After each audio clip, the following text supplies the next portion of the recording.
Hello, hello, hello, and welcome to our weekly live show. I am Fabiana Claure, pianist and business strategist for musicians.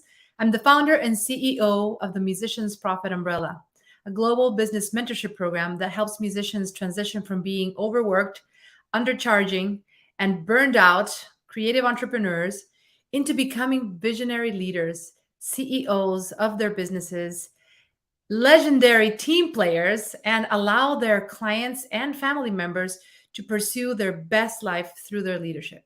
We help our clients really become people who create a legacy, people who not only go through their day to day to survive, but actually are meant to create a way to impact others without sacrificing their quality of life. Today, I'm sharing about some of the mistakes I've made when I first started my music business, and why I like coming back to that, because there have been many. And I think even though I've learned about the mistakes and I've learned about overcoming, the consequences of those mistakes, I want to bring back some of those lessons in our session today. If you're joining me live, let me know where you're joining me from. Say hello. And I hope that this session inspires you to perhaps avoid these mistakes and maybe learn from them in order to build your business and your music career. So the first thing I wanted to share is, I think one of the things that I learned or that I made a mistake on early on in my career was really not understanding how to delegate, not how understanding the benefits of delegation, and not realizing that delegation involved leadership, and leadership was a skill that had to be learned. Somehow, even though I'm not no stranger of, you know, learning a skill and becoming good at it as a concert pianist that I was all my life, um, somehow I felt that leadership was something that I just had to naturally have, that I took for granted, that it was just part of me. And so this mindset of I'm not going to get other people to do things for me, because first of all, like, I don't even know how to explain to them what I do. Second of all, the time that it would take me to explain to them what to do, I could just do it myself.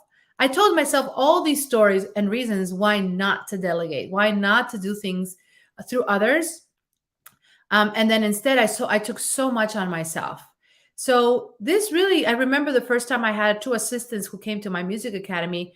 I created a music school alongside my husband 11 years ago, a brick and mortar music school. And I had two assistants, one that came Monday, Wednesday, Friday, the other one that came Tuesday, Thursday, Saturday. And I literally remember the day they came in and started working in my academy. I told them, I know I need your help. I don't know how to have you help me. Like, I don't know how to explain to you how to go through these processes. I don't know what to have you do. And it was really daunting. So little by little, I realized that unless I was willing to really learn how to coach my team, unless I embrace the role, not just of someone who delegates things whenever she does, but also someone who could actually coach their team into getting better at those things. Until I learned that, I kept putting stuff on my plate. I kept just thinking, I'll just do this, I'll just do that. It'll only be a minute here, a minute there. It became hours and hours and hours of extra work. So, for example, we would clean the academy. I'm not kidding. Like, not only would we teach piano all day long, but we would clean the academy. We would do the books, the bookkeeping. We would, do networking. We would create marketing things, marketing opportunities for our business. We would manage our faculty. My husband and I were doing all of the different roles in the business. And then after 5 years of kind of running the school in that way, in a way where we were, even though eventually we started getting some team members and hiring staff on and off, we just never really understood how much more value we could provide as owners of the business if we were just willing to let go of the control, release some of that control and give people that power so that they could help us grow together, right?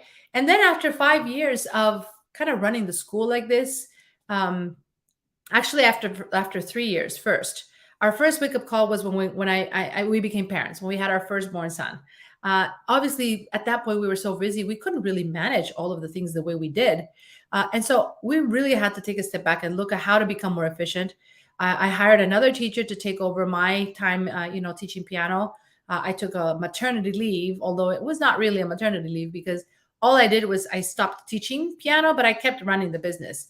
I remember for the first, 10 days that my son was born, we had to stay in the hospital because there was some issues and etc.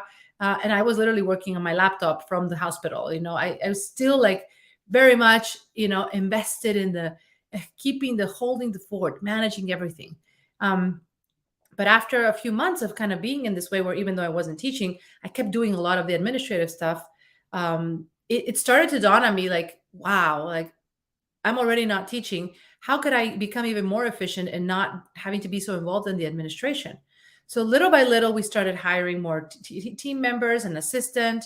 And also it opened us to a little bit more vulnerability, because for example, we had a wonderful assistant that came in and she worked with us for like a year, and she was fantastic. She helped the business grow. She really treated the business like her own. It was amazing. But then she left.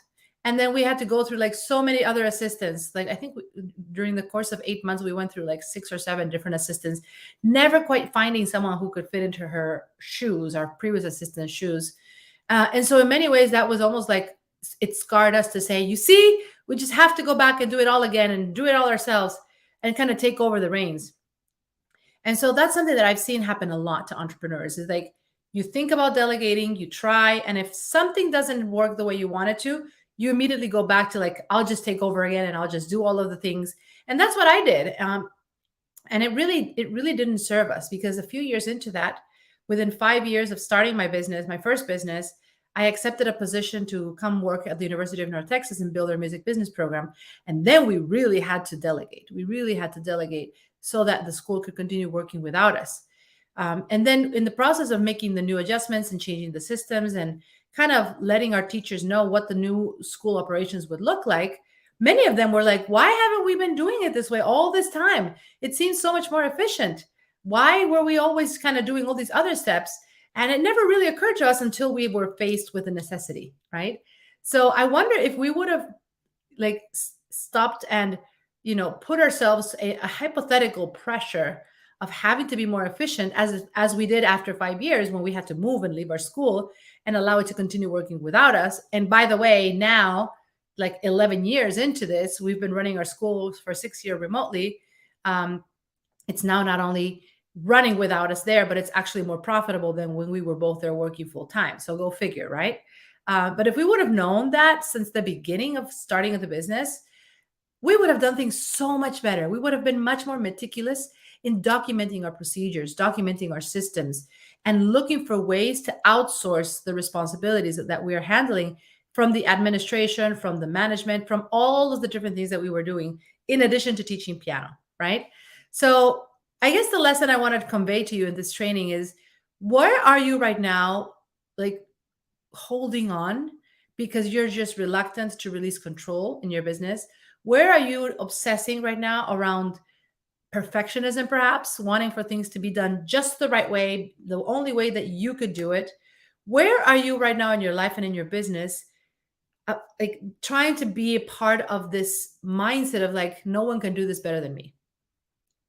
And would there be a way for you to look through the different things you're doing right now and ask yourself, if someone were to give me, I don't know, $500,000 tomorrow for me to walk away from my business and to find a better way to do things, to remove myself as much as possible, let me put it this way, from the day-to-day operations, I guarantee you would find a way to start documenting your processes, to start creating systems, to start optimizing your systems. You may already have systems, but you would find a way to optimize it even further. And you would find someone to delegate it to, or a software, or a way, or maybe you would delete things that are inefficient, right? So I want to encourage you to just look through everything you're doing right now in your business. A great way to do this is tracking your time. I was just talking about this with a client a moment ago, who's just come into the program, and she's really excited and wants to know how to go in and get the best results as quickly as possible. And the first thing we do is just really looking at your schedule, analyzing for the span of 1 to 2 weeks. Just track your time block. See, what are you actually spending your time on? And you're going to see, just by looking at that and making that exercise, making that exercise happen, that you are going to be able to find so many opportunities to just improve the way you work and let go of things that are no longer serving you, that you've just kind of fallen into this place of inertia. Maybe you're just doing them because you think they're necessary, but they're really not, right? And so I would say that was been, one of the most, significant mistakes that I made when I first began my business is not delegating early enough, holding on to control, not thinking that I should learn how to be a leader, but instead that people should actually know how to do things when I delegated them. And instead recognizing that when you delegate, you become a leader, you become a coach, and you should be willing to train your team members to get them to succeed in supporting you rather than expect people to do it effectively. And then if they don't, to just say, hey, never mind, I'll just do it myself, right? If you've ever caught yourself thinking this way, this is your call to action. So I hope this session inspires you to start looking at your life a little differently, looking at the way you manage your time a little differently, and hopefully giving you some ideas and inspiration to connect and to better manage your day and your business. And if this resonated with you and you would like to hop on a call and discuss, how you could apply these strategies more specifically in your business, I'd be happy to invite you to connect with me. Just go to fabianaclaure.com/connect. I'm going to put the link in here. And I would be happy to connect and talk to you, about what are you doing right now that's potentially inefficient? Where are the areas of your operations and the things you're doing as a musician entrepreneur, especially if you want to have time with your family, especially if you want to have time for your artistry, more time to perform, more time to create. This is one of the most important things you're going to need to look at and really winning back your time is what are you actually doing with it? And are you actually focusing on the things that matter? Are you focusing on the profit-producing activities, or are you wasting your time and overworking and undercharging? So connect, just book a call, fabianaclaure.com/connect if you would like to talk about this further. Thank you for watching our show today. I hope this serves you. Let me know what questions you have as you watch this. And as always, if you have any requests, anything that we could support you in, I'm here every Thursday. I'm happy to answer any questions that you may have. We're always looking at the comments in the chat and happy to come up with new trainings, new shows, new ideas to support our community of musicians creating prosperity. Thank you for joining me. Let's prosper together.